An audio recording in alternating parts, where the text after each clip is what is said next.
अस्सलाम वालेकुम। अच्छा, टेक्निकल एनालिसिस कोर्स का ये लेक्चर नंबर 2 है। इस लेक्चर में आपको बताएंगे कि मार्केट की मूवमेंट कैसे आती है, कैसे मार्केट ने ऊपर जाना होता है, कैसे मार्केट ने नीचे जाना होता है, क्या टेक्निकल चीज़ें होती हैं पीछे जिसकी वजह से पंप आता है मार्केट में, क्या टेक्निकल चीज़ें होती हैं जिसकी वजह से डंप आता है मार्केट में। इसके बाद जो हमारा लेक्चर होगा वो होगा सपोर्ट एंड रेजिस्टेंस के ऊपर। तो उस लेक्चर पे जाने से पहले ये लेक्चर आपको देना ज़रूरी था ताकि आपको पता लगे कि मार्केट कैसे मूव करती है एंड कैसे ट्रेड्स करते हैं, ट्रेड्स हम कर सकते हैं इसके ऊपर। तो लेक्चर को आपने लास्ट तक देखना। ये जो कोर्स है हमारा, इसकी फ़ीस हम $120 चार्ज करते थे ऑनलाइन क्लासेस में। तो ये कोर्स आप पूरा कर लेते हैं, कंप्लीट करते हैं ग्रुप में, तो उसके बाद अपने लिए आप खुद से सिग्नल बनाना स्टार्ट कर देंगे। तो कोर्स को आपने पूरा कंप्लीट करना है लर्निंग के लिए, क्योंकि जब तक आप लर्निंग नहीं करेंगे तो सिग्नल से भी आप प्रॉफिट नहीं निकाल पाएंगे। तो लर्निंग होना काफ़ी ज़रूरी होता है।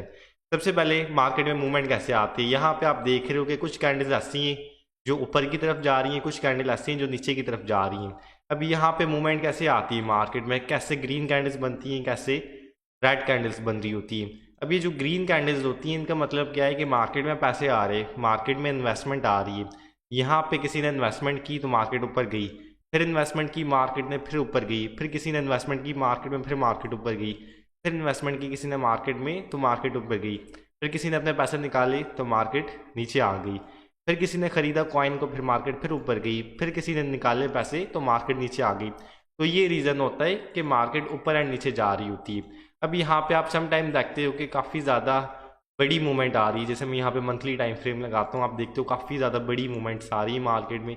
बड़ी मूवमेंट्स का क्या मतलब होता है, अब यहाँ पे जैसे आपको दिख रहा है कि मार्केट सबसे पहले नीचे से ऊपर जा रही है, आहिस्ता आहिस्ता मार्केट नीचे से ऊपर जा रही है, जा रही है, जा रही है, एकदम पीक के ऊपर आ जाती है मार्केट। फिर उसके बाद ये नीचे जाना स्टार्ट हो जाती है। अब नीचे जाने की क्या वजह होती है कि जिन्होंने नीचे से ख़रीदा था इसको, कॉइन को यहाँ से ख़रीदा था, यहाँ से ख़रीदा था, अब वो उसको यहाँ पे सेल कर रहे हैं अपना प्रॉफिट बनाने के लिए। वो सेल कर रहे हैं तो मार्केट से इन्वेस्टमेंट आहिस्ता आहिस्ता नहीं कर रही है, तो आहिस्ता आहिस्ता डाउन आना स्टार्ट हो गई मार्केट। फिर यहाँ पे बाइंग प्रेशर आता है तो फिर इन्वेस्टमेंट आती है मार्केट में, फिर मार्केट आहिस्ता आहिस्ता ऊपर जाती है। फिर जिन्होंने यहाँ से ख़रीदा होता है तो वो यहाँ पे सेल आउट करते हैं तो मार्केट फिर आहिस्ता आहिस्ता नीचे आ जाते हैं। ये रीज़न होती है मार्केट के ऊपर जाने की, देन ये रीज़न होती है मार्केट के नीचे जाने की। तो होपफुली ये जो मैं आपको समझाना चाह रहा हूँ वो आपने समझ लिया होगा। अब आप देखते हो कि बिटकॉइन ऊपर जा रहा है तो उसके साथ हमारे पास ऑल्ट कॉइन्स, जो छोटे कॉइन्स हैं। अच्छा, ऑल्ट कॉइन्स किसको कहते हैं? बिटकॉइन एंड इथेरियम के अलावा जितने भी कॉइन्स हैं मार्केट में, उनकी प्राइस जो भी हो वो होते हैं हमारे पास ऑल्ट कॉइन्स। तो ऑल्ट कॉइन्स वो होते हैं जो बिटकॉइन एंड इथेरियम के अलावा जो भी कॉइन्स हैं सबको हम ऑल्ट कॉइन्स कहते हैं। अब आप देखते हो कि बिटकॉइन ऊपर जा रहा है तो उसके साथ आप देख रहे हो इथेरियम भी ऊपर जा रहा है। बिटकॉइन ऊपर जा रहा है तो उसके साथ dot coin, Matic coin, XRP coin भी ऊपर जा रहा होता है, BNB कॉइन भी ऊपर जा रहा होता है। बिटकॉइन नीचे आता है तो ये कॉइन्स है हमारे पास, XRP हो गया, मैटिक हो गया, BNB हो गया, वो भी नीचे आ रही होती। तो मार्केट को रन कर रहा है बिटकॉइन हमारे पास। बिटकॉइन ऊपर जा रहा है तो ऑलमोस्ट ये 95% कॉइन्स को अपने साथ ऊपर लेकर जा रहा है। नीचे जा रहा है तो 95% कॉइन्स को ये अपने साथ नीचे लेकर जा रहा होता है।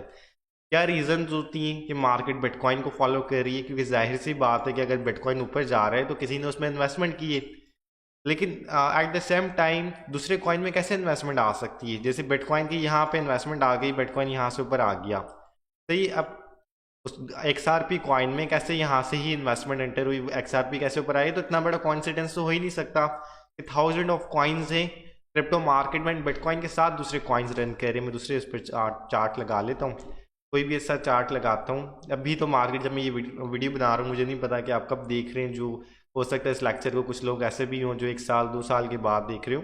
तो राइट नाउ मार्केट, जब मैं वीडियो बना रहा हूँ तो मार्केट एक बुल रन के अंदर आगाज़ कर चुकी है। तो कॉइन्स की मूवमेंट थोड़ी सी डिफरेंट है बिटकॉइन से।